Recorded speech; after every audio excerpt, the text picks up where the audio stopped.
Assalamualaikum warahmatullahi. Bismillahirrahmanirrahim. Alhamdulillahirabbil alamin wassalatu wassalamu ala sayyidina Muhammadin wa ala alihi wa sahbihi ajma'in. Subhanaka la 'ilma lana illa ma 'allamtana innaka antal alimul hakim.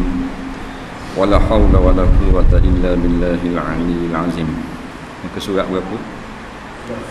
11. Kat mana?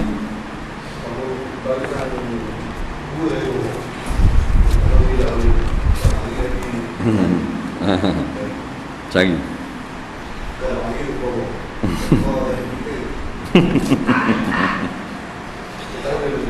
Baik, qala al-muallif rahimahullahu ta'ala wa nafa'ana wa iyyakum bi'ulumihi fid dharain amin ya rabbal alamin. Kata pengarang rahimahullahu ta'ala, ketahui olehmu bahawa sewajiblah, sungguhnya wajiblah atas segala perempuan itu mengikut perintah suaminya pada barang apa perintahnya yang tiada membawa kepada maksiat, dan tiada harus perempuan itu menyalahi akan suruh suaminya atau tegahnya suami, kerana berkahwin itu satu bahagi daripada beberapa sebab yang menjadikan kehambaan seorang, maka jadilah isterinya itu seperti hamba bagi suaminya.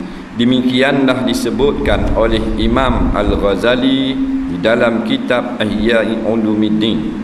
Baik, katanya, dan sesungguhnya hendaklah kita tahu wajib atas orang perempuan, maknanya isteri, mengikut semua perintah suami. Segala, semua perintah, bukan sebahagian perintah, semua perintah. Siang atau malam tak kira, semua hak suami suruh, perintah ni suruh lah. Kadang-kadang suruh dengan mulut, kadang-kadang dengan isyarat, tak kira lah. Kadang-kadang tulis surat, mesej dan sebagainya. Semua perintah suami wajib kena taat. Perintah mana? Perintah yang tidak maksiat. Maksiat ni makna derhaka kepada Allah.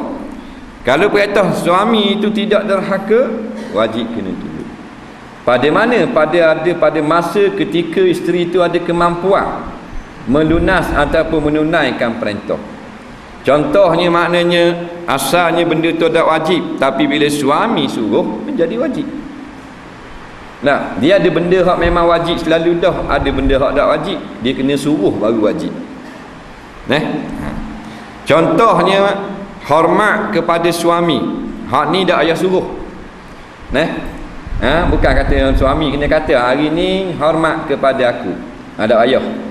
Tiap hari sepanjang masa wajib hormat ke suami. Dak nanti suruh hak tu.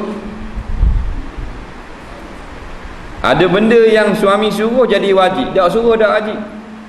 Umpama nanak nasi atau buat air, suami kata lapar perut nanak nasi maka wajiblah orang perempuan isteri ni dia masak nasi. Tadi dak suruh, dak wajib. Suruh buat air test cawan, dahaga tekak jadi wajib selalu dah. Tadi dak wajib. Itu perintah yang berkait dengan suruh. Adapun senyum kepada isteri suami, taat kepada suami, dak hormat kepada suami, kasih kepada suami, dak payah suruh. Dia wajib sama dulu, kini dan selamanya. Sebab tu kita kena tahu hukum syarak. Nak tahu hukum kena ngaji. Apa benda hak dikira maksiat. Sebab bila kita tahu benda tu maksiat, suami suruh, kita boleh tunang. Pasal ramai kata haram, dah lewat lah, dah wajib kena buat. Dah benda apa haram lah. Dia main gitu. Belajar benda apa haram. Sebab kalau kita tak belajar, kita dah ingat ke tak haram. Bila kita belajar agama, baru kita tahu benda tu haram.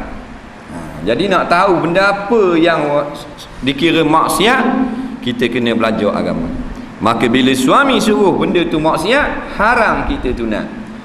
Kerana maksiat ni benda yang derhaka kepada Allah. Dalam bab tak ikut perintah suami, bila suami itu menyuruh melakukan maksiat, maka isteri tidak dikatakan derhaka. Derhaka ni suami suruh buat benda yang tidak salah, tidak derhaka, tidak maksiat, tidak mungkar, tidak dosa. Kita tak buat, baru panggil derhaka. Contohnya, menutup aurat adalah wajib atas tiap-tiap perempuan di luar rumah. Nah, maka suami dia kata hari ni pakai baju t-shirt baju panas lengan pendek kali, nak pergi pasar minggu.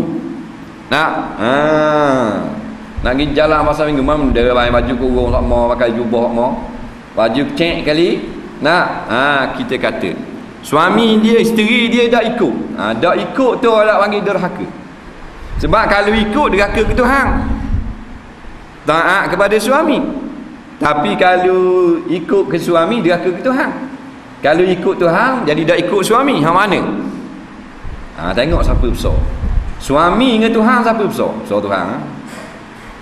Nah, suami dengan Tuhan besar Tuhan. Allah yang menjadikan segala-galanya. Nikmat suami itu pemberian Allah kau. Jadi dalam apa jua pun, dalam bab bersuami, di mana saja perintah Allah tak direka. Tak ada orang perintah dia mengatasi perintah Allah. Orang yang menganggap perintah manusia, peraturan manusia lebih besar, lebih patut didulukan daripada hak Allah, orang ni menyekutukan Allah. Maka innallaha la yaghfiru an yushraka bihi wa yaghfiru ma duna zalika liman yasha. Al-ayat. Sesungguhnya Allah tidak akan mengampun orang yang mensekutukan Allah. Nah, dalam kes rumah tangga, dia lebih taat kepada suami, padahal perintah suami itu derhaka kepada Allah. Dia anggap apa benda ni, peraturan ataupun taat ke suami lebih mustahak daripada taat kepada Allah. Dia telah menyekutukan Allah. Nah, di mana saja tak boleh lepas daripada perintah. Dalam negara ke, orang lebih taat kepada peraturan kerajaan, padahal peraturan pemerintah itu bercanggah dengan kehendak atau perintah Allah. Maka orang tu sekutu pada Allah. Ini syirik lagi ni. Nah, jadi kita tengoklah dalam kehidupan orang puang. Dah kalau dah masang muka tu, maknanya dah sedah. Muka dia masang, dah sedah. Muka orang puang. Nah, melainkan muka dia masang tu hak hari uzur, hari lampu merah, hari kereta kena berhenti kat lain putih, dah lebih pada lain. Hari tu dah apa muka masang. Nah, sebab uzur. Darah haid ni dia bergantung dengan saraf. Dia kadang-kadang menyebabkan jadi muka tak juharah. Jadi pening kepala, jadi sakit belakang, jadi denyuk, jadi makan banyak, jadi muka masa catung. Nah, tu dah apa? Hari uzur. Lepas pada bersih daripada darah haid dah boleh masang. Walaupun salah suami kita, menang kita kes tu, tak boleh juga masang muka. Nah, balah dengan suami, balah kira. Betul isteri, suami yang salah, tak boleh juga masang. Tak boleh masang juga pasal suami. Sebab bila bernikah seolah-olah menjadikan dia itu seperti hamba bagi suami. Hamba ni dia tak ada time. Kalau pekerja dia ada time. Masuk pukul 8 tu pergi pukul 4, masuk pukul 9 tu pergi pukul 5. Pukul 9 sampai pukul 5 pengarah boleh suruh pegawai takbir bila suruh dia lagi potong steks tau, dia bawa ke office board dia. Tapi kalau pukul 8 malam paisa boleh tak? Lihatlah boh, mun potong steks diri layang ke mun bodoh. Katanya office board pukul berapa dah ni, aku paskat tu beg tau. Tu pekerja. Ada pun hamba tak ada masa. Zaman ada hamba dia tak ada masa, dia tak ada paskat hamba. Suruh pukul 1 pagi ke, pukul 4 pagi ke, subuh ke, tengah hari, kena tunang kata pengulu je. Maka orang macam hamba, bukan hamba seperti kehambaan. Pada wajib taat perintah, tidak kira pada bila-bila masa. Sebab tu kita khabar kalau kita balik tengah malam pukul 2 pagi, lapar perut. Lapar perut sangat. Gerak dia suruh buat nasi, suruh goreng, suruh apa, dia kena bangun. Walau mengatuk lagu mana pun, kena bangun. Tu sebab apa? Sebab taat pada suruhan itu wajib. Nah, asal apa ada wajib nanok. Apa ada wajib buat air. Dak wajib basuh baju sendiri. Kita yang wajib basuh baju kita sendiri. Nah, ingat tu suami bila dia ada isteri, dak wajib isteri dia basuh baju dia. Kita kena basuh sendiri lah kalau kita nak cuci. Kalau kita nak makan, kita kena beli sendiri. Kalau kita nak minum air, kita kena kucah sendiri. Itu asal kereta daripada syarak. Nah, dah kalau kita suruh dia, kita suruh baru menjadi wajib. Faham kat situ? Tapi bila kita nak suruh dia nak suruh dia basuh baju kita, wajib atas kita menyediakan peralatan. Kita nak suruh dia nanok, asalnya bukan wajib atas dia. Boleh. Kita kena sedia alat. Kita kena beli dapur dengan beli gas, dengan sudu, dengan garpu, dengan puyuk, dengan belanga habis. Ngok nenek segala bak masuk. Nah, lepas pada tu dak disuruh lagi, kita kena ada bahan-bahan toh. Kena kita sedia lada dengan bawang, dengan tepung, dengan gandum habis.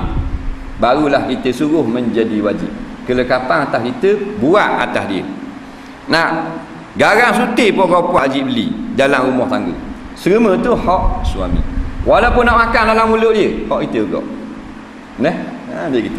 Oleh kerana itulah, mana-mana orang perempuan yang buat kerja rumah, dia berhak menuntut bayaran daripada suami dia. Dengar orang puan. Boleh. Dari segi syariat boleh. Ulama bersetuju apabila asalnya tidak wajib menyediakan makanan, pakaian dan sebagainya, maka dia berhak menuntut pemberian imbuhan daripada tugas-tugas tersebut.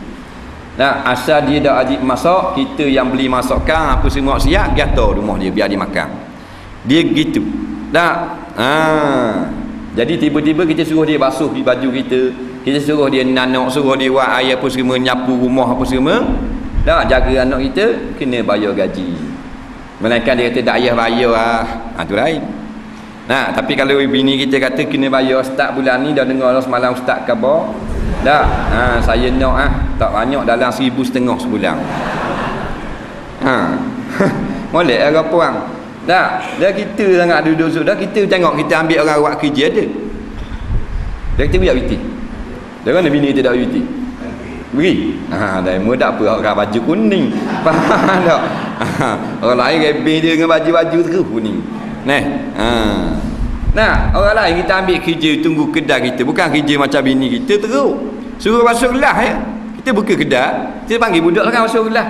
Budak tu kata boleh 20 jar sehari. Basuh gelas sudut asal gelas je. Faham tak? Kena bayar. Dah mana teruk dengan bini kita? Mana dengung?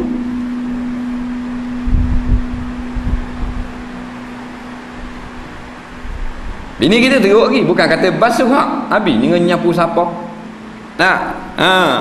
Anak kecil kereta kita hilang, dia cari. Habis ke mak nenek kita penipala dia cakap dia pecek.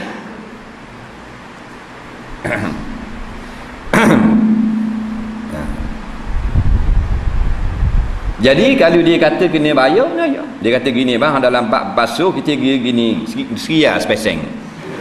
Dah murah-murah dah sungguh. Cik kita basuh nak sekian sepeseng tau. Baru nak sekian. Baru dengar kita bayarlah susah dia. Upah masak tu, kita panggil orang upah masak tak. Kalau masak biarlah sikit pun 2-3 belah riyal kau. Masak walaupun 2 leng. Dengan giling gitu, dengan rapah, dengan mayang lada, dengan tumbuk sambal. Dia kata gini, basuh saya nak 100 sebulan, 150. Nyapu rumah 200. Maknanya masak 300. Jadi kita 1,500 bayar kita. Tak berbayar, buat sendiri, basuh sendiri. Bukan wajib dah dia. Kita wajib belaka. Pakaian kita wajib sedia, makanan kita wajib sedia. Jadi rapang malam-malam ini memang untung tau. Kalau dia mari. Mana dah buat bini tu jangan kabur kan. Tak. Rahsia ni.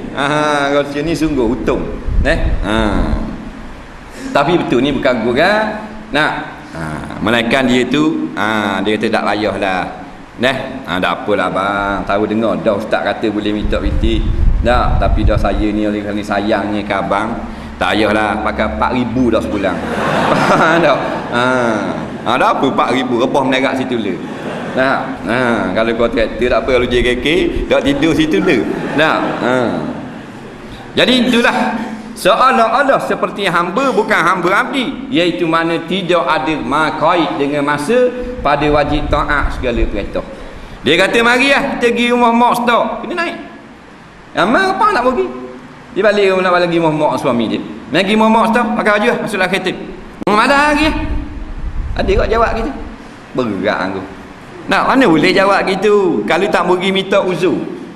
Tak, minta maaf lah bang, saya Allah minggu lepas tak tengok, malam ni nak tengok Gusti. Dah umpamanya. Tu lain lah minta uzur. Ni dah mana tak mau dia. Ada tak? Tu dah erti. Dia tak tahu hak-hak suami atas batang tekak dia yang dia wajib ikut. Jawab apa tak erti dah. Mengingat kawanmu jawab gitu, tak mau pergi. Suami tu. Suami kata apa gajah rimang kena ikut. Mereka benda tu maksiat. Balik rumah mak suami maksiat tak? Tak maksiat. Wajib kena taat. Mereka kita minta izin. Tak boleh pergi kita abang pergi seorang sekali boleh tak? Kita nak rehat sekali di rumah lengah sangat tadi nyapu. Tak. Tak apa lah. Tu lain.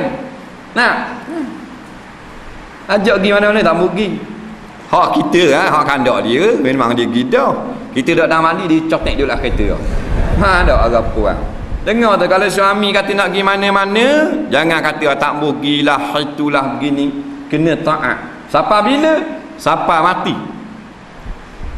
Batu ke puan dia mari jumpa Nabi. Dia kata kalau suami buat gini-gini suruh ni kena buat. Nabi kata kena buat belaka. Begitu begini.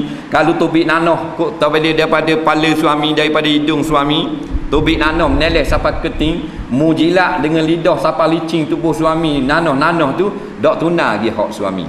Apa tu kata kalau gitu aku bersumpah sampai mati tak akan menikah. Kerana kalau aku menikah aku takut tak boleh nak taat sebegitu semua. Tengok. Ni tengok orang belaki nak belaki. Bahasa galak kata. Suami suruh ajak dia tak ikut. Jangan buat gitu. Tidak ada kesukaan. Tak ada suka. Suami nak pergi rumah saudara. Main pergi rumah abang aku stop.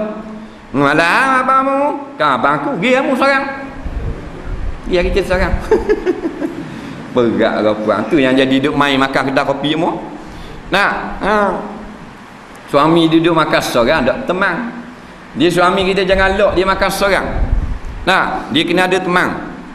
Jangan. Kita walaupun kita tidur dah, kita dengar khek bunyi dapur.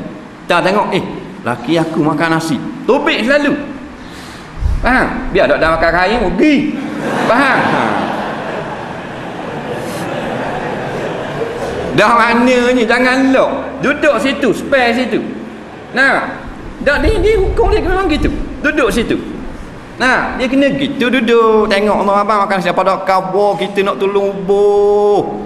Abang ni faham? Baru seronok dia nambah. Ni dok. Kita tengok makan pulak natang ni. Tadi makan dah. Duk main gitu laki kita.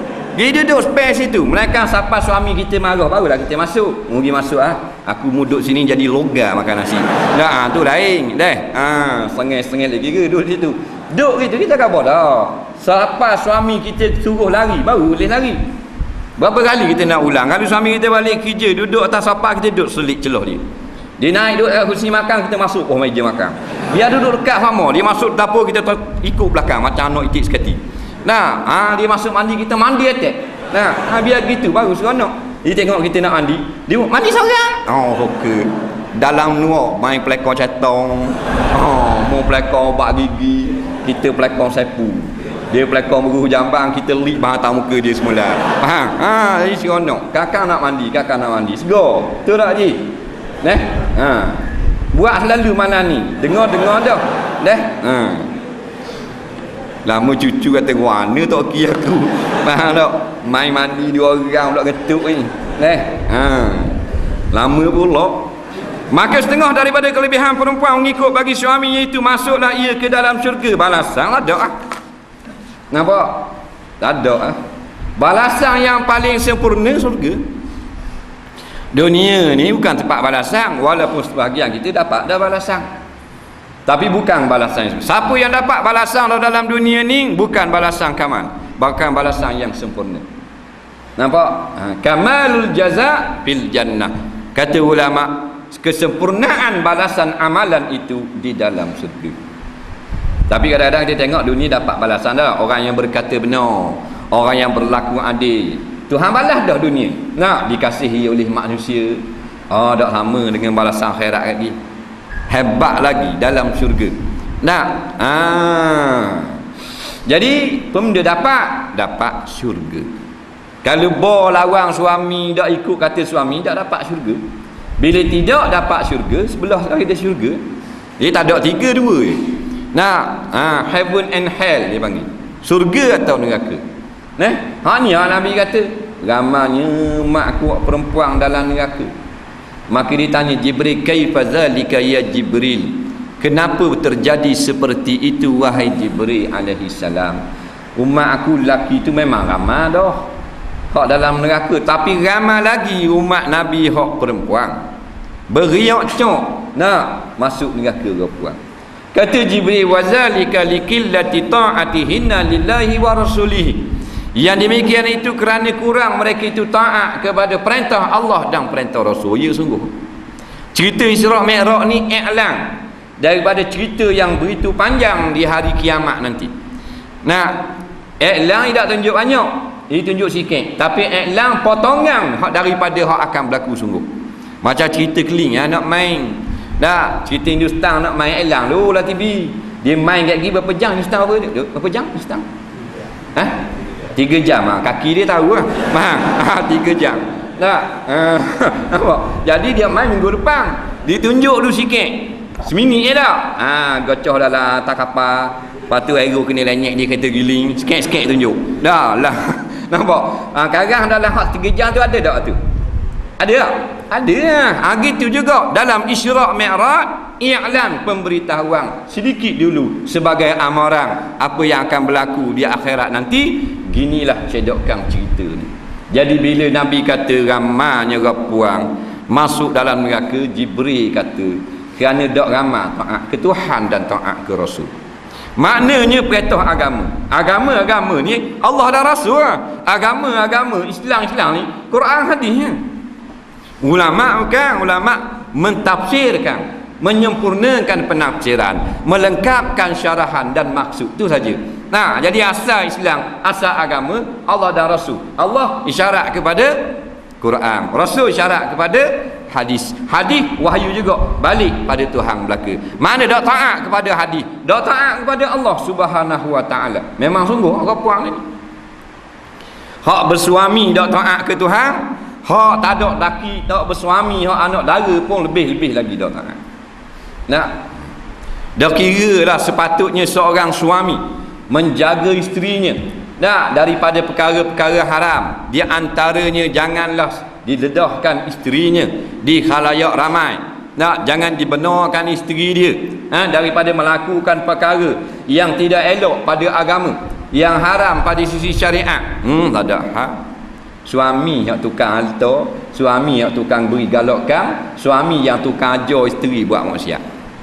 Keluar dalam surat khabar 2 hari lepas, suami mengiringi isterinya dengan doa kejayaan bagi peserta Akademi Fantasia 6. Suami tolong doa, isteri masuk Akademi Fantasia. Akademi Fantasia ni satu majlis maksiat laknatullah.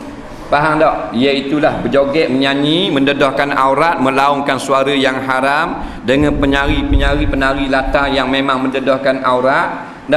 Dengan latihan-latihan yang kita tengok cukup menganjing dengan agama, tidak pedulikan masalah peraturan hijab dan sebagainya.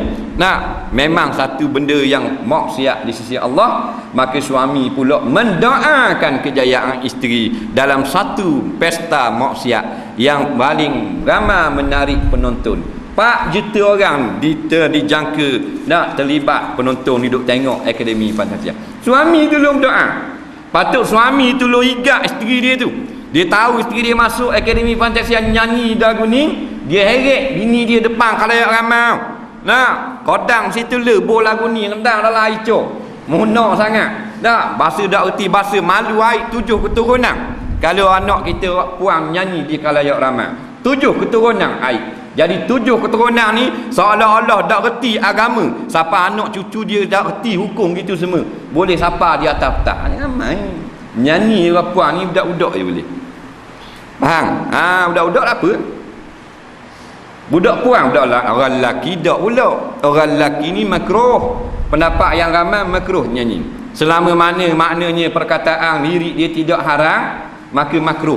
Nyanyi lagu biasalah, mu comel, mu manis, mu menawang. Nah, bukan kata-kata agama. Kalau kata-kata agama harus. Nah, kata-kata semangat harus. Nah, nyanyi lagu bodoh makruh orang lelaki. Nah, orang puang haram. Faham? Melainkan orang puang je dengar, maka makruh.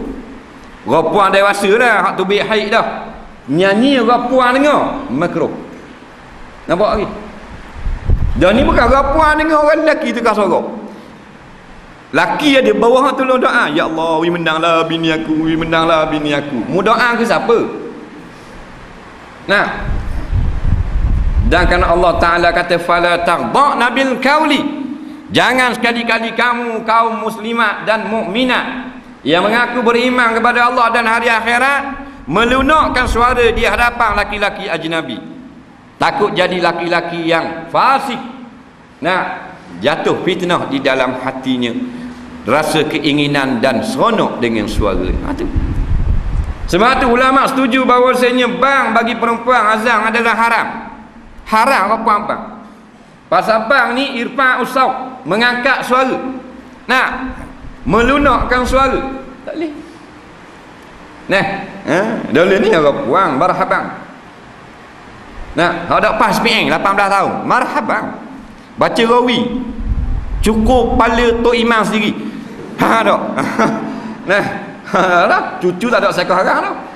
Ada pula orang puang baca rawi, orang muda-muda. Dah golongan lelaki orang dah anggil dah tua-tua. Marhaban tu hak surah dah anggil dah. Orang panggil anak dara pula. Haram. Dah kalau akademi fantasia. Nah, berlatih pula nyanyinya. Ada sipu, ada tuan guru Al-Fadil pula ajar. Hak ni ajar bagi yang taranum. Hak ni ajar ikhfa hakiki. Hak ni ajar bagi yang tajwid. Hak ni betul lidah. Nah, ada belaka. Bila tengah berlatih nyanyi tu, laki dengan puang yang berjaya masuk ke akademi fantasia bukan laki bini. Jabat salang lah, bergalak lah, makan sama lah. Nah, kat dalam pak tidur tunjuk kau. Basuh baju tunjuk, jemur air tunjuk, duduk nerak atas katil tulis surat ke mak ayah kapur tunjuk. Dah molek ke ni. Leni orang Melayu jadi muka dak malu belaka. Sebab tu Nabi kata hatta law dakhalu juhra dabbin tabi'tumuhum. Akhir sekali orang Islam ni dia akan ikut Yahudi Nasara. Yahudi Nasara masuk dalam lubang bewok pun nak masuk juga dalam lubang bewok. Habis. Tu asal Yahudi Nasara. Program-program seperti ni. Nah, kita tengok saja dah. Dah nak main juga. Molek-molek ada. Suami mendoakan kejayaan isteri. Nah. Hak mak ayah tu ada. Bila dikatakan anak dia berjaya masuk akhir 12 orang dipilih akademi fantasia, apa menangis mak ni? Menangis. Kita ingat sedih, seronok, la ilaha illallah. Bodoh pada itik sekati. Faham? Anakmu akan kena masuk dalam api neraka dengan azab yang begitu mendidih. Perempuan mana yang mendedahkan aurat, yang menontonkan, mempertontonkan tubuh badannya di khalayak ramai, maka dia akan dipakaikan dengan pakaian daripada api neraka, belaking api neraka, sehingga tercabut habis kulit-kulitnya. Lepas tu Nabi kata Jibril, zalika liqillati ta'atihinna lillahi wa rasulihi. Tak ramai umatku yang perempuan taat pada Allah dan Rasul. Sekarang nak ada rapuan tu hak hiburan, hak sokang. Nah, kayak gini benda sukang sukma. Nah, sukma sukang. Tengok lagi satu majlis maksiat juga di sisi Allah. Bukan berlari tu maksiat, bukan berenang tu maksiat, mendedahkan aurat. Orang puang berlari luar pendek boleh. Ayah 3 kali haji. Anak berlari luar pendek 100 meter 4 kali 100 800 meter ada lagi. Dah pakai luar pendek ke pakai kanan berlari? Luar pendek, baju kecil. Nampak? Ni balik tubik tali joli ke bigai berlari. Dah. Haram, seharang-harangnya seolah-olah umat Malaysia ni tak ada nabi. Itu kan. Kabar kan? Seolah-olah kita tak ada nabi. Tak ada ulama, tak ada kitab. Dalam keadaan begitu mencabar neraka Allah Subhanahu Wa Taala. Nah, siap majlis besar. Dalam upacara lari tu bawa api, kaya ada bawa api. Upacara buat lari api ni asal daripada Greek. Nah, Yunani kuno tu yang beragama Majusi. Wajib dibawa lari api dan dimasukkan ke dalam stadium. Dan bila masuk dalam stadium, mestilah segala orang yang hadir di situ kena berdiri hormat kepada api. Buat gitu dalam stadium. Buat. Dirilah ke. Tengok masuk ajaran Majusi. Lepas tu Nabi hambah se. Fa abawahu yuhawidani au yudansirani au yumajjisani. Ibu bapa lah yang tak beri didikan agama hingga anak ikut cara Yahudi atau cara Nasara atau cara Majusi. Kita kata Majusi mana ada tu? Buat lagi api. Kemudian pula dalam acara Greek, agama Majusi kuno ni, bila diadakan satu majlis besar kena nyala api. Api itu tidak boleh terpadam melainkan setelah habis segala acara. Dia buat gitu dalam hukam. Dah tak ambil. Man tashabbaha biqaumin fa innahu minhum. Barang siapa yang ikut upacara suatu kaum, maka dia termasuk dalam kaum. Tu rosak akidah dah. Nah, dah bini berlari, anak berlari, pakai luar pendek, puang. Tak kata puang, hak jatah tadi. Pakai luar pendek. Kalau hak parah lutut ada khilaf. Kalau pakai luar kecil berlari tak tahu kan. Nah, 800 meter, 800 meter, lomba jalan kaki 1500, 3000, 4 kali 1000, 4 kali 80,000 meter. Faham? Macam-macam kali. Nah, tu kata habis bang kecong belaka. Nah, majlis maksiat. Dah ayah mari kata anak berlari, ayah mari kata anak boleh masuk final, ayah mari kata dengan kereta atau dengan kaci atau dengan wajah atau kepala lori minyak saja. Faham? Tu. Padahal anak nak buat maksiat, anak nak cabar ketuhanan Allah, anak tu seolah-olah tidak beriman dengan adanya azab api neraka di akhirat nanti. Batu anak tu berani. Mana-mana ayah yang membenarkan anaknya berlari di khalayak ramai perempuan dalam keadaan mendedahkan aurat, maka ayah itu dapat nama fasik serta merta. Jadi bapa fasik, mak jadi ibu fasiqah. Tu saja. Nak berenang dia. Pakai guna? Oh. Kita tak je tengok haji je tengok tak pakai gitu minat dah minat mu jangan buat berlakon gitu nah tengok muka macam minat je nah dah kalau pakai berenang Allah puang terjun dari atas papang tum mak lelaki tekan sorok nak kena hak berenang irama jahat dia tu punggung saja tu imbu ke air imbu tak lapang mata tu. Kita tak apa buat modal. Orang lain boleh tengok. Dah. Dah majlis maksiat, majlis derhaka. Tu kata. Ya kalau kita tak bertindak, tak buat apa-apa, dengan kita turun bala habis. Dengan kita dan turun bala Allah. Dan mari ribut, mari tsunami, mari apa? Dengan kita mampu kerah habis. Bukan hak mari sokang je. Berlari hak kata berlari sunnah Nabi berlari lagu mana? Berlari bukan berlari tunjuk aurat gitu. Berlari tutup aurat. Bukan salah berlari, tak ada masalah. Kalau puan nak berlari 100 meter lompat pagar boleh. Pakai kana. Pakai jubah. Pakai jibak labuh. Pakai maknanya tutup aurat. Dah apa benda nampak macam ke kembeh berlari. Lepur. Ada apa? Ada. Ni berarti tepi tu pula betul kasut. Hak tungging pula. Hak tungging masa kat garisang. Hak tu power tu. Tak. Hak suruh tungging tu. Hak tu kan nak tembak. Dak tembak tak kata tembak tak penutung. Apa? Mampu 2-3 ekor. Dah mata dia tengok gitu. Masih tungging tu ada dia rapik pelewuk belakang. Ada. Siapa-siapa boleh tengok. Ambil gambar ni kat bawah ni. Hak puang lompat galah, lompat pagar, lompat kijang. Lompat kijang gitu sayok. Pengadil duduk di bawah, lompat ke atas kepala pengadil. Ni serema ni Yahudi Nasara belaka. Ini bukan Islam. Ini haram. Banyak. Walikillati ta'atihinna li azwajihinna. Demikian juga mereka tak ramai yang taat kepada suami. Ini Jibril kata. Batu kena bakar. Kan cerita dari itu ada yang kena gantung rambut, ada yang kena kerak lidah, ada yang terik tebuk tangan, terik ke belakang dada, ada yang kaki tak atas, kepala tak ke bawah, ada yang lama dengan minyak tar api neraka puang, bertepik menolong. Nabi ceritakan ada sebab lawan suami, ada sebab mulutnya sentiasa menyakiti, ada yang jenis tak syukur nikmat, ada yang sentiasa minta benda yang tak patut-patut, ada yang minta tolak cerai tanpa sebarang sebab yang munasabah, macam-macam hal. Dia azab di dalam api neraka. Ni apa puan? Walikasrati tabarrujihinna al hadis. Dan begitu juga kerana ramai di antara mereka yang suka bertabarruj.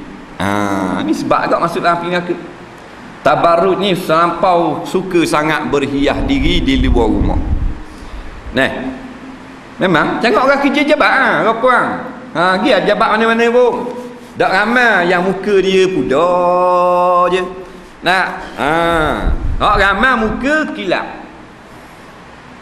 Dia nak pergi jabat, nak kerja naik, nak jadi pegawai, nak jadi sisi, nak jadi apa. Jadi make up nak bagi. Make up ngadak cermin besar tu. Tu lelaki ada dia mandi dung, rambut dah sikap bau jabat lain. Bini tak sudah gini, mulut anak anjing hapau. Mak bunyi sekali. Tepi mata ni nak ubur pulak ni, belakang. Faham banyak hal lah. Hak atas mata, hak atas bulu, hak dalam lubang hidung, tangan gudi kau. Faham? Macam-macam peseng. Kelak situ, kelak sini, labuci situ, labuci sini. Masuk baju jabat. Orang jabat pula puji, comel hari ni. Tengok orang lah. Ada apa? Dah laki mu tau. Ada laki tu. Tak lain. Ni bodoh lah ke ni. Kalau bini kita bodoh. Boleh lah gitu. Boleh tak? Mazhab ni, syariat kita ni, kita ayo peng. Kita ni tak boleh. Wala tabarrajna tabarrujal jahiliyatil ula, kata Allah. Jangan hei kamu perempuan-perempuan berhias macam perempuan jahil. Tak. Ulama kata kau dah buh bedok sikit dah. Ambil bedok sikit ataupun tepung gandum tepek-tepek gitu sikit. Dah ni mulut siapa merah menyala. Tak usah kata mana orang muda tu imam neleh dia tu imam. Tengok. Siapa baca kunut terus mayang garik. Tengok tangga dia. Hak benda tak mau beli jadi beli terus. Pergi kedai kan. Benda tak mau beli tapi hak puan muda dengan mulut merah. Ada rasa ngah tak? Rasa tak? Ambo. Tak ngah kalau tengok comel gitu. Dah. Mati pucuk.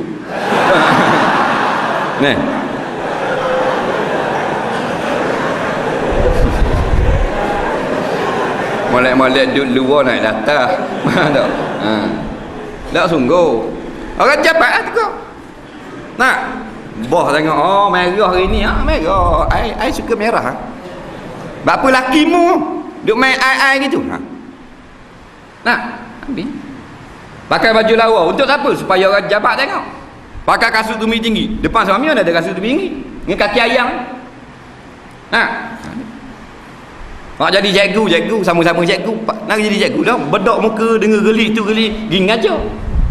Dari ni ngajar laki kita tengok dah. Laki orang lain. Dia ada bini dia orang lain pula tengok. Dia pasing itu. Umat yang rosak sekarang. Umat rosak. Bukan tak boleh keluar, bukan tak boleh kerja. Jaga peraturan hijab, peraturan zina, peraturan tabarruj. Banyak peraturan. Peraturan ni dia panggil the way of life, cara hidup. Kalau kita terjemahkan kepada itu, maksudnya agama Islam. Islam ni kalau nak keluar gini, orang nak keluar kena buat gini. Kalau nak kerja tangga ni caranya. Kalau pakaian ni sepadan ni, tu orang Islam. Dah kalau ikut syekh, tak orang Islam. Hadari. Tak? Taat lah. Kita taat pada perintah agama. Bukanlah orang kerja tak. Tu dak capu gurau ni. Dak gurau pula dengan sama kawan jabat. Dia bukan setor 8 jam. 8 jam dia ngadak meja. Ni meja hak laki orang. Bini kita duduk sini. Ni ni komputer dia, ni komputer bini kita. Nak duk main gitu. I nampak you belakang Giant buat apa? I Skodeng. Jawab. Kata macam gurau belaka. Dah gurau. Dia lama-lama mesra. Bila mesra makan minum air tak keting. Daripada akad daripada meja lain. Lalu bini kita tu yang apa? Berlaku. Nikah pula cegah maksiat takak lah, begitulah, mitok pasah lah, apalah. Ni berlaku. Sebab hijab nak jaga, peraturan nak jaga. Boleh ke gitu? Tak boleh. Dah bos jabat panggil sud dalam. Nak cakap masalah ni masalah besar, masalah jabat. Dalam 3 jam tak selesai lagi. Panggil bini kita masuk dalam. Tutup itu. Close the door. Dah. Cakap utis sikit. Bini kita masuk dalam. Bini dia ada di rumah. Bini kita masuk dalam tu. Dah sembang situ kan. Cakap gitu. Boleh tak? Orang lagi dalil. Orang lagi nak. Orang lagi lah. Dalil. Dah waktu siapa tanggung kita? Tanggung dosa. Sebab tu lah kalau kita rasa cukup dah makan, dia duduk kerja jabat sangat, tak usah kerja lah. Duduk rumah. Kalau tak cukup makan tu hal lain lah, dia tanggung diri lah. Tapi sebaik-baiknya tak usah lah. Kalau bor kerja grup-grup puang lain, walaupun di luar rumah siap-siap puang belaka, tu lain. Itu masalah. Walaupun tak berlaku benda-benda berat seperti zina dan sebagainya, benda-benda kecil haram. Kan khabar dah dia ala tastahyun, kenapa kamu tidak ada rasa malu pada muka-muka kamu? Antatruku nisaakum, banyak kamu biarkan akan isteri kamu. Nampak? Bainar rijali, di antara laki-laki yang bukan mahram.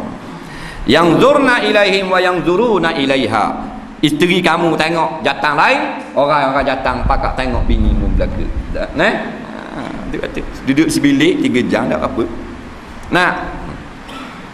Kita duduk di rumah bini kita dah ada orang jabat panggil boh jabat. Nampak? Assalamualaikum, waalaikumsalam.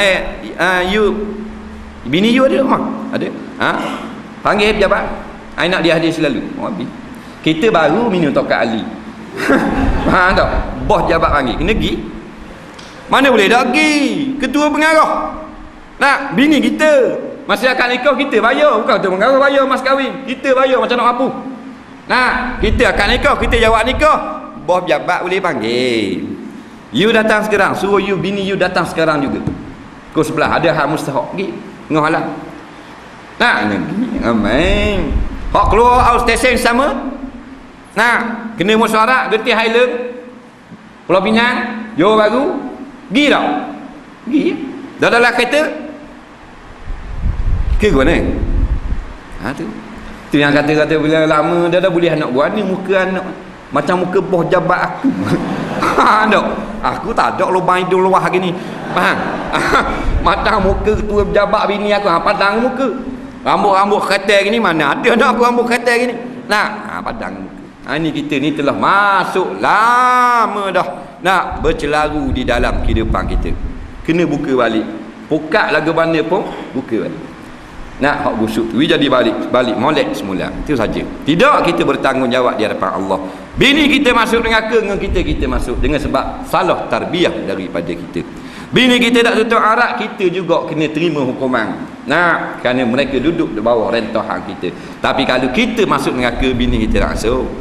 Dia tak wajib nafkah kita, dia tak wajib ajar kita agama. Kita yang wajib dia jaga dia, tarbiyah dia, jaga hukum hakam makan minum halal belaka atas kita.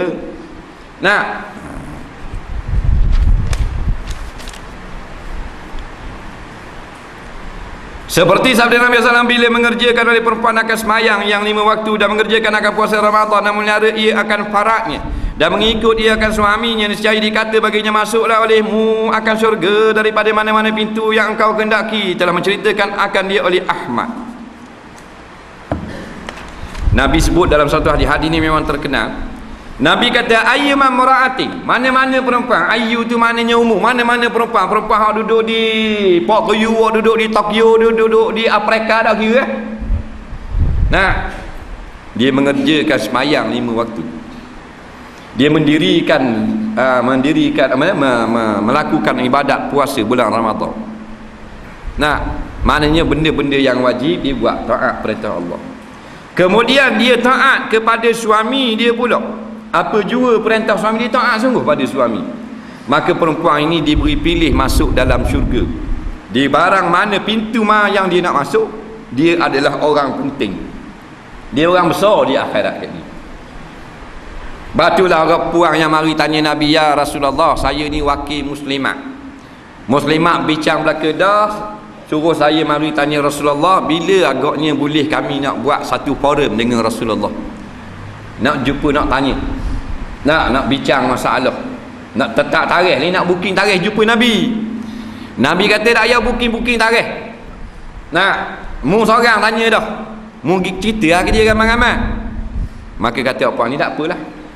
Apa ni kata gini, kami ramai-ramai ni mesyuarat lama dah duduk bekok, iaitu orang puang yang muslimat ni duduk berasa orang lelaki ni Tuhan lebih dia daripada orang puang. Nah, sebab orang lelaki ni banyak pahala pada orang puang. Orang lelaki ni boleh sembahyang jemaah, kami tak boleh sembahyang jemaah, tak ada jemaah, tak ada pahala. Orang lelaki ni mikul jenazah, gali kubur, perang sabit, keluar berdakwah, berjihad, ceramah, macam-macam. Kami orang puang pada duk main panggang ikan kering, tumbuk belacang, ayam buah anak, nah tukar paper duk main gitu. Wah, itu lelaki.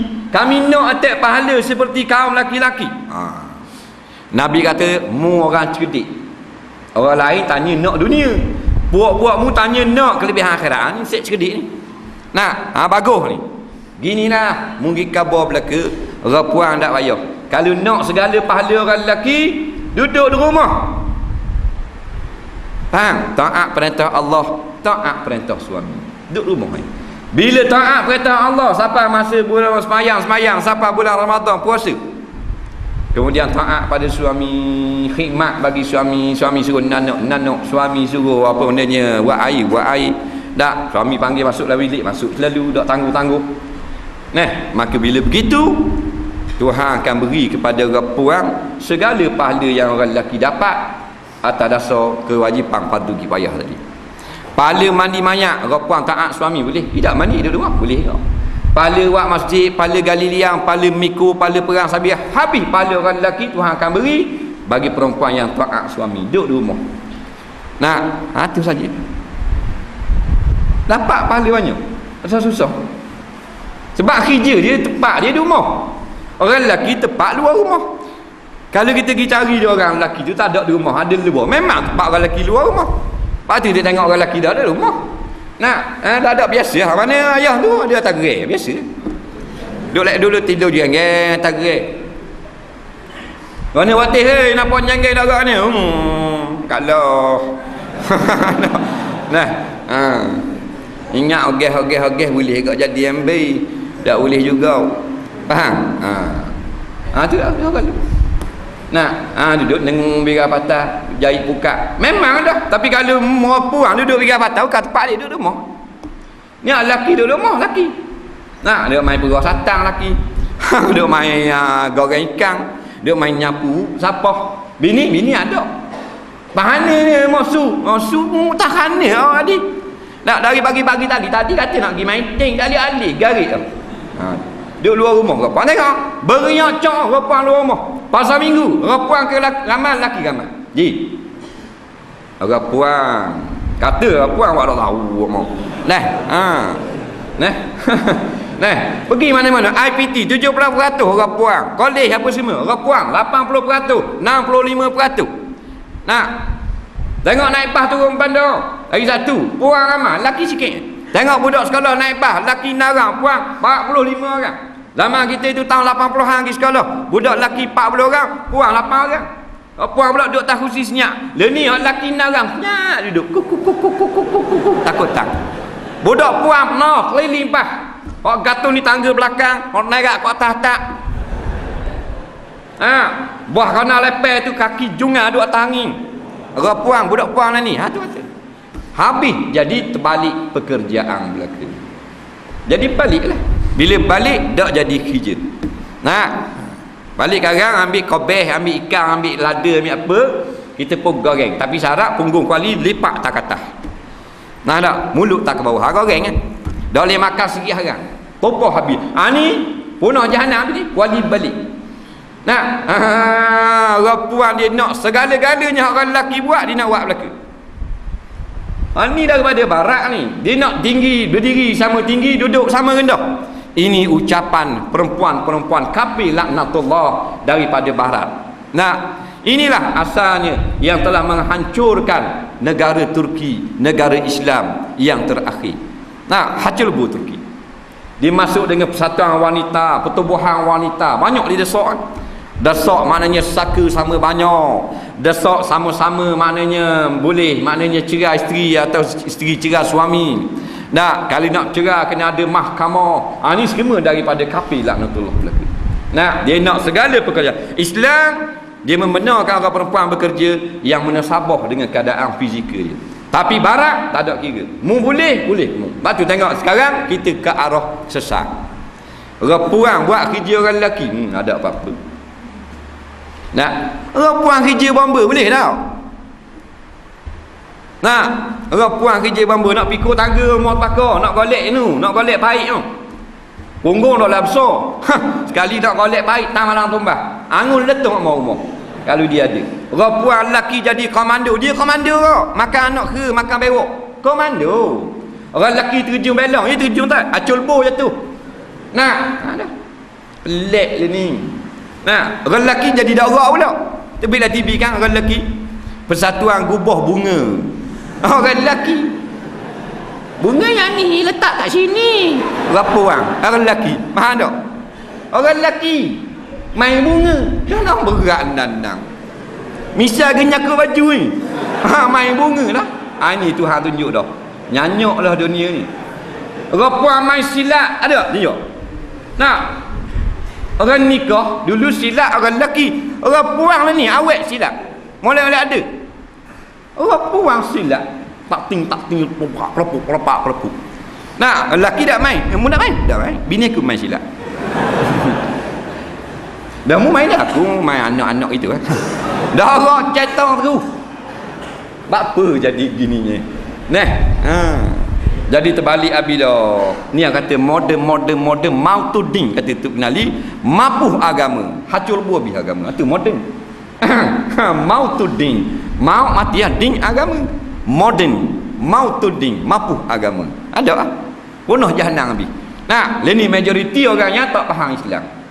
Nah, dia nak peracur, orang nak peracur ada dah, dak duduk diang siang malam jadi Nasara. Kita hak Islam pula tak mau faham Islam. Tak mau duduk dengan ulama-ulama. Kau muda acur lebu Islam. Nah. Dan lagi cerita Ummu Salamah wallahu a'lam. Kita ada beberapa soalan. Ya.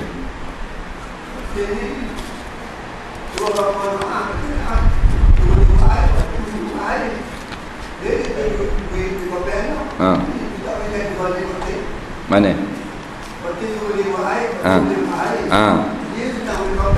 Apa tu?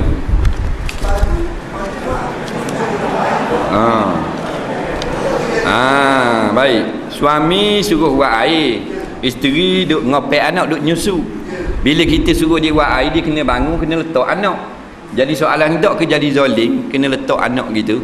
Jawabnya tak zalim. Zalim ni wada'u syai' la fi martabati atau la fi mahalli. Kita melakukan suatu perkara tidak kena pada tempat ni. Adapun meletakkan anak lepas tu pergi buat air, kena tak pada tempat ni? Kenalah, tu dah tu. Nak takkan dia ambil anak letak dalam beseng. Baru tak kena. Neh, tak ada kata zalim gitu. Nah, dah pelik. Neh, cuma kita timbang. Wa ashiruhunna bil ma'ruf. Kalau dia tengok dia tengah buat kerja, nak jadi sasa suruh buat air lagi. Lepas ngopek kat gigi, buat air deh. Baru cara dia.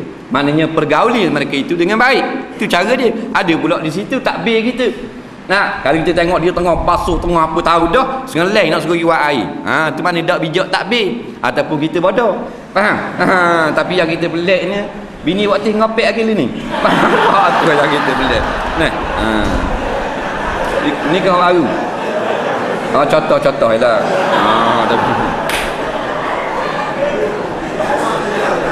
Jangan marah.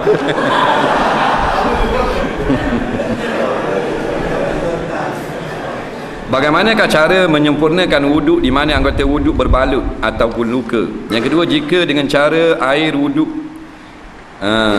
bersama tayamum, adakah dapat menyempurnakan satu solat fardu saja? Yang ketiga, apakah perlu ganti semua solat itu semula atau solat sunat hadas setelah anggota wuduk telah sempurna dilakukan kembali? Baik. Ditanya masalah tayamum. Baik, anggota kita luka. Kita nak melakukan benda, nak melakukan wuduk, maka wuduk dia ada anggota yang tertentu. Kalau kita nak melakukan mandi hadas, dia tak ada anggota, dia semua anggota. Mandi hadas semua anggota tak? Tapi kalau berwuduk dia ada anggota yang wajib. Tangan, muka, tangan, kepala dan kaki. Baiklah, kata dia nak mengambil wuduk, tangan luka. Luka ni tak boleh kena air, kata doktor. Ataupun memang dia faham luka ni kalau kena air lambat baik, boleh tayamum. Luka gini kalau kena air tak ada masalah, tak boleh tayamum. Luka gini kalau kena air jadi borok, tambah larat, boleh tayamum. Bukan sebarang luka. Jadi kita fahamlah. Tinggalkan kita faham masalah tu. Kita memang kena tayamum. Jawabnya kita pun ambil wuduklah pada anggota yang sehat. Anggota sehat ni. Katakan tangan luka, tangan kanan luka. Tak boleh kena air. Sini ni. Bahan dia rebah ni. Rebah motosikal rabak ni sini. Bercelobek isi. Kalau kena air jadi bakar pula. Jadi kita pun ambil wuduk. Muka tak kena. Muka wajib kena ambil wuduk. Basuh muka ni nak mengambil wuduk.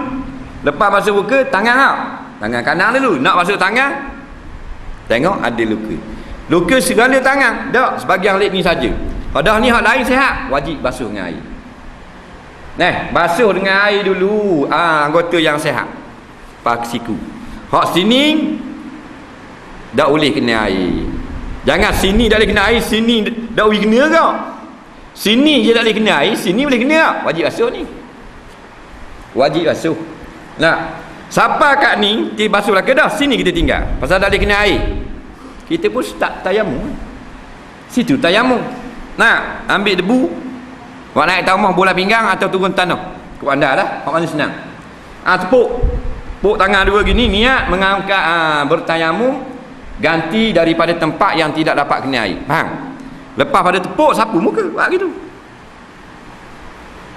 Tepuk pula, sapu pada tangan. Debu boleh kena tak pada luka? Boleh kena. Boleh kena buat slow gitu. Tak boleh kena buat ke tepi-tepi ni saja. Lepas tu tangan kiri pula tayamum. Habis tayamum selesai lah. Kepala tak tayamum. Habis dah tayamum selesai. Sambung balik wuduk kat mana? Tangan kiri sambung balik wuduk. Nampak sambung pula wuduk. Lepas tangan kiri sapu kepala. Lepas sapu kepala, telinga masuk kaki. Sekarang masuk waktu boleh solat fardu dan solat sunat banyak lah. Masuk fardu lain pula. Wuduk ada lagi, tayamum saja. Faham? Tayamum saja. Ini pendapat yang paling masyhur. Wuduk dah dah, tayamum saja. Ingatlah tu. Solat sunat boleh 4000 rakaat pun. Tu cara dia. Ingatlah tu. Jangan ada orang kata kalau kita cedera sikit, dah payah pakai mandi dah, dah payah pakai wuduk dah, pakai tayamum saja. Ada pula gitu. Mana boleh. Hak gugur ni kerana darurah. Fa in kuntum marda, jikalau kamu sakit. Dah sini sakit tak tangan kanan? Tak sakit, basuh. Kena basuh. Hak tepat sakit tu tak dikena air. Baru tayamum.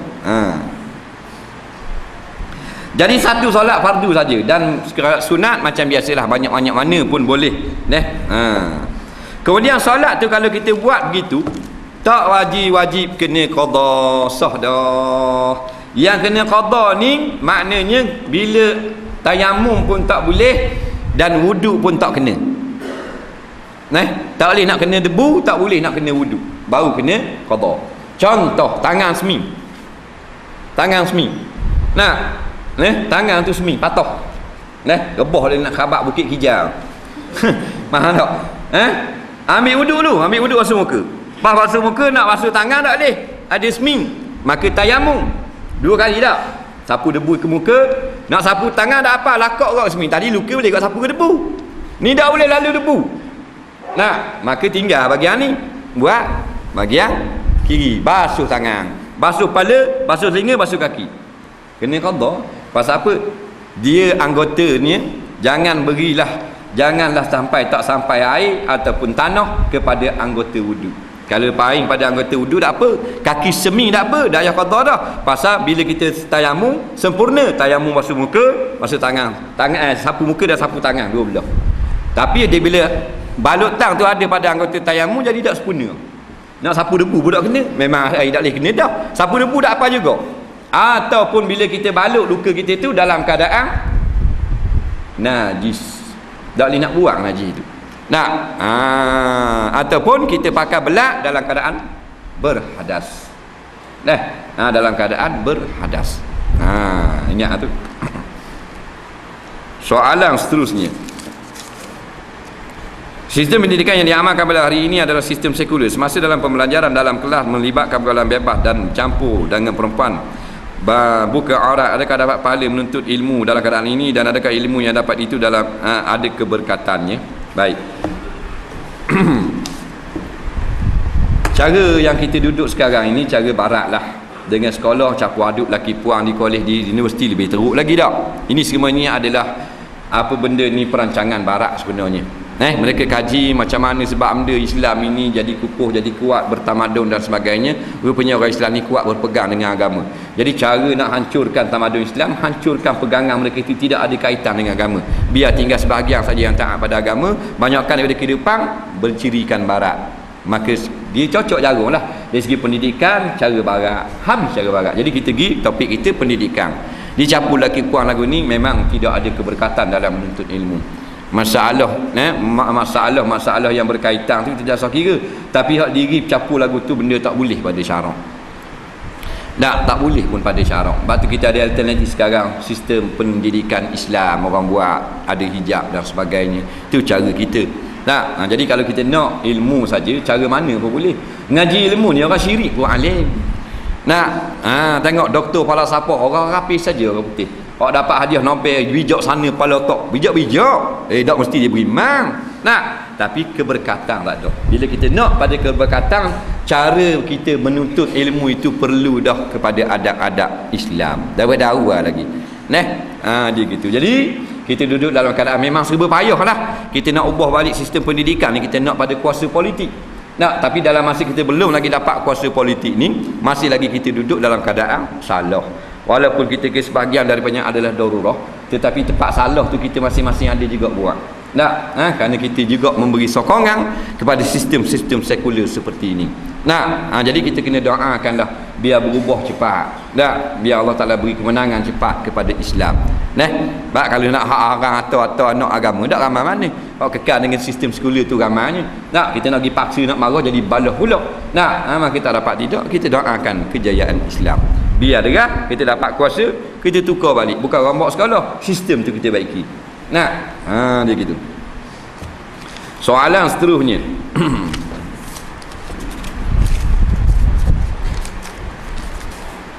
Saya solat subuh tapi saya dah baca kunut, sah tak solat saya tu? Jawabnya kita tengok dulu, kunut tu benda hukumnya. Rukun semayang ke? Syarat sah semayang ke? Sunat ke?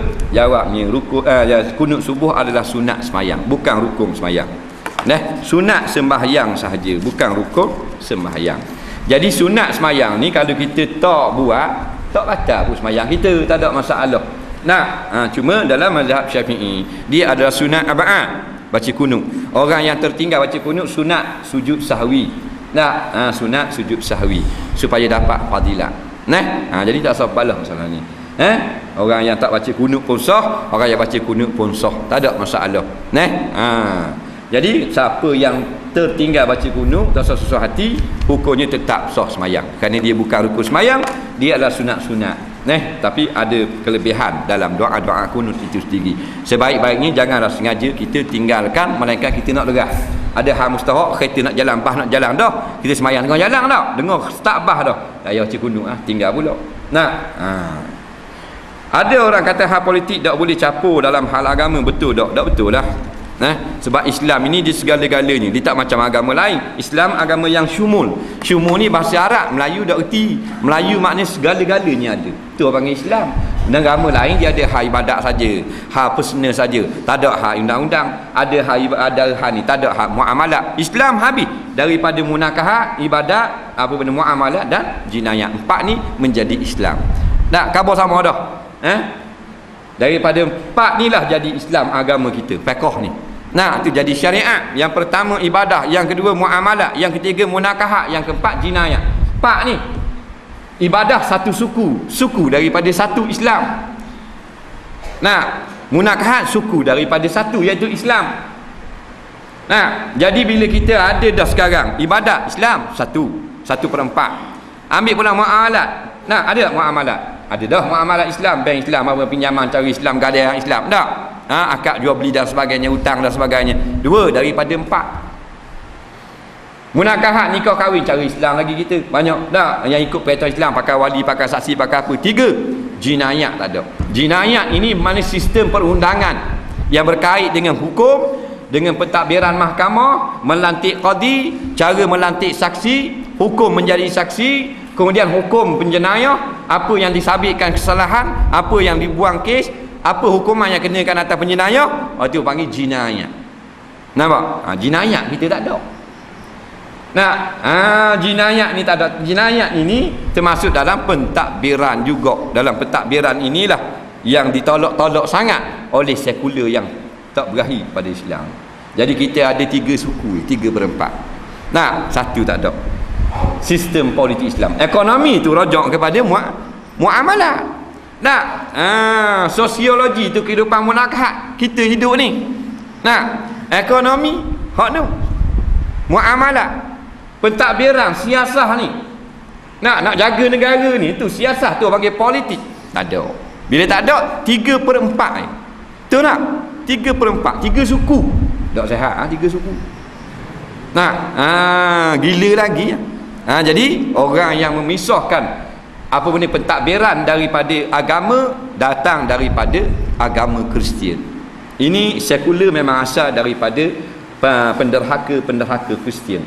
Mereka asal orang Kristian ni ada menggunakan kitab Injil dalam kehidupan, tetapi mereka tolak, mereka nak masalah mereka suku, pemerintah, masalah agama, kitab Injil. Akhirnya keluarlah perkataan yang selalu kita dengar, ma li Isa li Isa wa ma li Qaisar li Qaisar. Hukum dunia kita pakai raja, presiden. Hukum agama kita ikut kitab Injil Nabi Isa. Sekarang hukum pemerintah, ekonomi politik kita pakai pemerintah. Hak amal ibadat kita ikut Quran. Tu sekular, dia buat suku-suku. Jadi ingat, ulama-ulama telah berfatwa memisahkan satu juzuk daripada agama, hukumnya orang ni telah melakukan syirik. Kita tak boleh kata satu benda pun. Benda kecil pun Nabi pesan, Allah pesan. Tetap lagi dalam masalah politik, benda yang sangat besar, yang menyebabkan orang yang boleh jadi porak-poranda negara, boleh jadi orang mendapat kezaliman yang berlipat ganda, boleh menyebabkan kesusahan pada ramai rakyat. Ni politik. Maka lebih-lebih lagi agama suruh jaga. Bak pakai selipar, Nabi pesan masuk kaki kanan dulu. Bak masuk jambang pun khabar kaki kiri dulu. Tiba-tiba takkan dalam bak meretah, bak politik tak ada dalam Islam. Tak betul sangatlah Islam ni. Minta penjelasan tentang nikah anak yang berlaku di Hulu Terengganu, ayah tak nak jadi wali, minta komen kerana kes ini masuk TV. Jadi kita tak ada lagi maknanya dalam kes ini apa benda ni, nas-nas lah, sumber-sumber, kita tengah kumpul sumber benda cerita semua. Sebab kita dengar sekarang ni 2-3 cerita banyak peseng. Ni kata gini, kata gini. Baik, kita pergi secara umum lah. Kalau ayah tak mau jadi saksi, tak mau jadi wali, boleh nikah. Tapi kena apply dulu, minta dulu dengan ayah. Pihak qadi, pihak imam minta dengan ayah. Minta dengan ayah, bila ayah tidak mau menjadi juga, berkerah juga, tak mau jadi wali, barulah boleh pakai wali hakim. Faham tak? Kaedahnya boleh. Tapi kes Terengganu ni nanti dululah. Kalau pihak pendapat kita, kita tengok tengah kaji kes dia.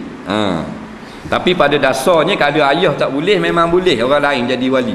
Nah, tapi mesti mitok dulu. Nah, mesti mitok. Kalau dalam sekarang, dalam keadaan mitok tu mesti rasmi atau surat kepada ayah, permohonan pejabat agama memohon supaya ayah menjadi wali, kena ada. Nah, sebab kalau sekali mitok tak ambuh boleh jadi wali hakim. 3 kali tak ambuh, nah, maka bolehlah wali abad. Nah, bolehlah abang dia, pak saudara dia ke anak saudara jadi wali. Bukan tak boleh semata. Nah,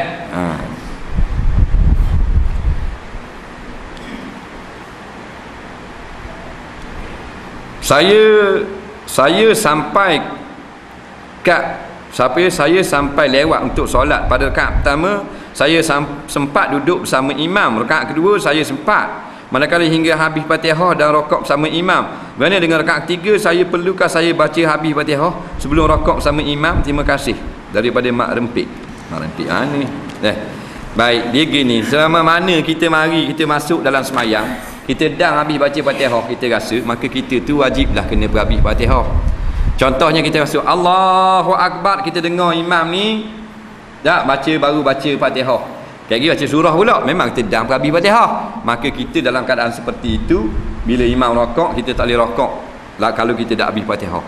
Mudah-mudah cakap ginilah, kalau kita lewat dah, kita masuk dalam rakaat tu, kita rasa memang tak ada baca Fatihah nak berhabis. Kalau imam rakaat, maka rakaat selalu dak ayat berhabis Fatihah. Orang yang kena berhabis Fatihah ni orang yang ada masa habis Fatihah. Orang yang panjang masa. Seperti biasanya orang yang takbir sama dengan imam, dia datang awal dalam saf. Orang yang semayang lama dah baru dia sapa, biasanya orang masbuk. Maka orang masbuk kalau terima rakaat selalu dak ayat berhabis Fatihah. Itu cara-cara mudah. Nah.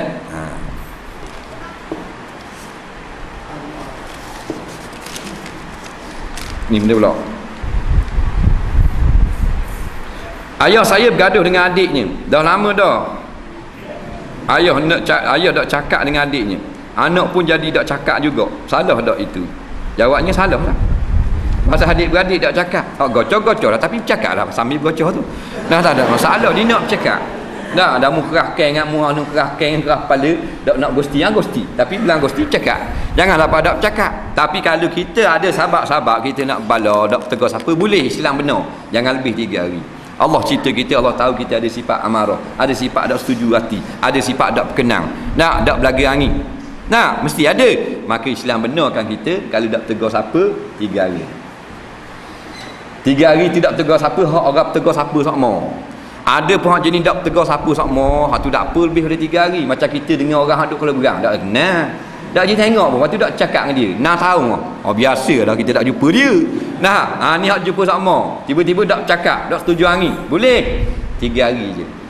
Bukan suruh. Kalau dak tak tegur juga boleh 3 hari. Lebih dari 3 hari tak boleh.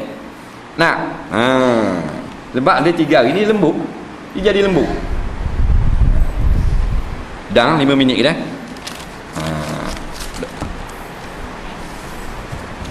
Baca habis ni tak dang ni, naknya korang. Hujang dah. Allah Rabbi, tak apalah. Kalau hujang tak alik dah boleh ke? Kita baca sampai pukul 12 boleh. Apa hukum pakai baju kebaya? Baju kebaya kan ketat, boleh tak? Dia tanya nak pakai baju kebaya. Siapa ni? Muslimah sejati. Ingat Tok Billah ni. Muslimah. Muslimah sejati. Jawabnya ada tempat boleh, ada tempat tak boleh. Baju kebaya ni dia cekek di pinggang ni. Cekek di pinggang. Lepas tu kat punggung dia kembang. Jadi orang pakai tu jadi betul nampak shape. Nampak betul body macam gitar kapuk jadi. Faham? Sebab itulah kalau keluar rumah hukumnya haram. Keluar rumah haram. Keluar rumah mana? Keluar rumah maksudnya orang lelaki boleh tengok. Tak boleh. Kebaya hak jenis hak kita faham lah. Pasal kebaya ni dia pesok sini. Dia ambil atas pinggang. Lepas tu orang perut bucik orang boleh pakai kebaya. Tak sabar perut bucik. Mana boleh haji kebaya? Buka kaya boleh pakai. Tu boleh hak dengan kembung. Ni baju ni cekek kena orang pinggang rapi. Lepas tu di punggung nampak betul. Walaupun baju dia letak luar, kok dalam tu kain batik, tapi nampak betul punggung. Tu haram. Tak boleh. Tapi kalau sama-sama anak beranak dia boleh. Bukan yang mahram dia. Dia pakai baju kebaya tu dia pergi muhadid dia. Adik-beradik dia, laki tak ada. Adik-beradik dia, adik dia tengok, mak saudara dia tengok, pak saudara dia tengok. Anak saudara dia tengok, laki tak ada masalah. Waktu dia maaf, sepupu tak boleh. Pakai di rumah lah, tak ada masalah. Pakai di rumah depan suami tak ada masalah. Depan suami kembar gantung, tu yang pelik. Depan suami kita pakai baju kebaya, hok ketak habis-habis ketak. Nah, hok cokek habis, hok tubik gendi-gendi tu body. Baru tu. Hok kain batik pula sampai kat punggung ni pula. Nah, tengok tu lelaki tengok. Direbar terus. Jadi tak kira baju kebaya baju apa, kalau ketak nampak betul tubuh tak boleh. Orang puan baju pakai seluar boleh. Mestilah baju tu labuh lepas daripada bulatan punggung ni. Ingat kalau dia pakai seluar, baju dia pakai masa dia berdiri tu mesti lebih bawah daripada bulatan punggung. Faham? Bulatan punggung. Orang panggil papang punggung. Kalau ada papang punggung lah, kalau share gitu tak tahulah. Baju dia biar kita mana punggung dia sini, ni bulatan punggung ni. Baju belakang hak belah luar tu mesti jatuh gitu. Tambah duduk separuh gitu nampak punggung. Tak boleh. Faham? Orang puan. Bukan dah lihat kat luar boleh ada masalah. Baju tu biar tu. Kalau labuh lebih baik. Dia begitu. Ni baju orang puan. Punggung terus lah ni bakal tengok tak. Seluar jin ketak-ketak apa bekas apa. Nak? Kita para lari steering. Tengok tak dia. Faham tak? Berat budak puan ni. Ayah jadi pasang, adik-beradik jadi pasang. Kalau tahu tak kata apa. Punah jana habis anak dara. Duduk kerja kedai pek kedai orang kapi laknatullah, pakai seluar jin ketak apa semua punah habis. Punah jana habis. Seluar Yahudi gitu. Orang lelaki makruh pakai seluar bekas gitu. Makruh. Saya ada anak kecil, kadang-kadang saya bangun untuk solat subuh lambat, tapi pada masa yang sama anak bangun, jadi saya kena menyusu anak sampai terlepas solat subuh. Apa hukumnya? Hukumnya haram lah. Tak boleh nyusu anak. Pasal nyusu anak ni bukan sampai ada nyusu mati. Nyusulah dulu. Maknanya boleh kita nak solat lewat boleh. Kita bangun dalam waktu subuh, anak nyusu. Kita nak semayang pun boleh. Nak ngopek anak boleh, ngopek anak dulu boleh. Lepas ngopek anak, tinggal baki lagi daripada waktu udang solat subuh, situ solat subuh. Jangan seterik sampai habis solat. Faham lagi? Dalam keadaan biasa, anak dak menangis, kita solat subuh awal, ambil fadilat awal waktu. Tapi dah anak menangis nak kopek, kita pergi kopek dulu, menyusu dulu. Jangan sampai habis waktu.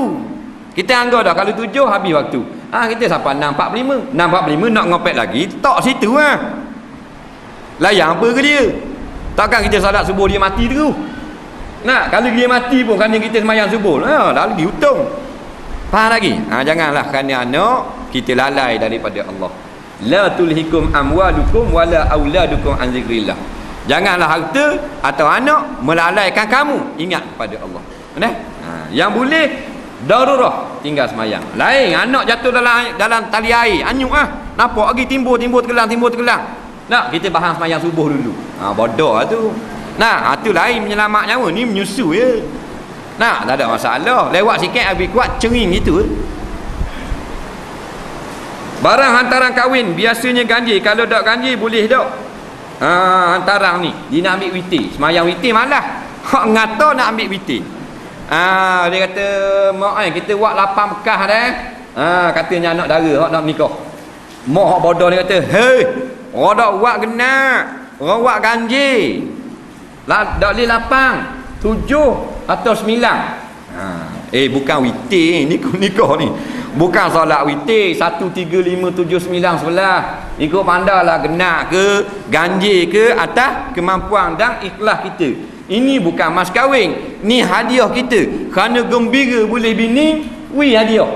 Faham tak? Tu ni dak buat belawang main ganjil genak pula tak boleh. Pelik-pelik orang Melayu ni. Nak pukul gambar lidah ni tunjuk 3 orang. Dodo tuk lagi dah. Oi, tak boleh 3 orang. Kalau 3 orang pukul gambar mampu seorang. Mari dua ni pula mati seorang.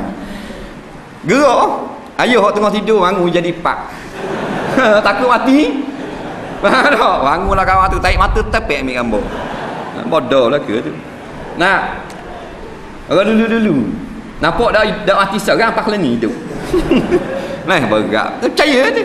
Kalau anda lah atas kemampuan kita berasa nak wis sebekas, berasa nak wis lebih 2 bekas. Jangan tanding, jangan berlawan-lawan. Faham? Ini hadiah ikhlas kerana kita tanda gembira dapat apa benda ni, calon isteri atau calon suami, itu saja.